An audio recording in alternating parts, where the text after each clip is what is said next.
Donington 1983 saw the return of American metal in the shape of the now solo Ronnie James Dio, the outrageous Twisted Sister, and the Three Beards, ZZ Top.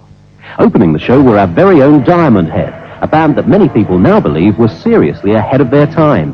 Bearing this in mind, the band didn't exactly blow everyone away, but their memory would return a few years later when the mighty Metallica performed their seminal Am I Evil? For the purists, here's the original. After leaving Black Sabbath, Ronnie James Dio went solo, and with the aid of Vivian Campbell, Jimmy Bain, and Vinny Appice, he silenced the critics with his stunning Holy Diver debut. Something of a baptism by fire. Donington certainly paid dividends for the band. Like so many other groups, they returned later, several notches up the bill. The festival's relations with the local police had always been good, but in 1983, the authorities were worried by Dee Snider of Twisted Sister. Would his liberal use of a certain expletive incite the crowd to violence? After a meeting with Dee and organizer Morris Jones, the offending word was limited to 16 times during the set.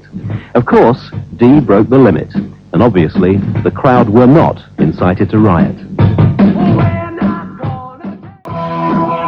In many ways, ZZ Top didn't really shine after such powerful sets from Dio and Twisted Sister, but they must have impressed someone with their taste of Texas, because 2 years later, they were back and on top of the castle. Meatloaf acquitted himself well enough, and yet there was a definite sense of impatience amongst the crowd as he worked his way through his classic but perhaps over-involved set.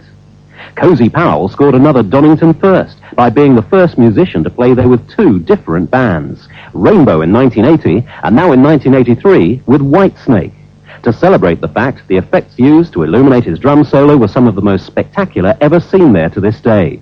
Basically, the stage lights were turned off and 4 helicopters were flown in, disrupting flights at the nearby East Midlands Airport.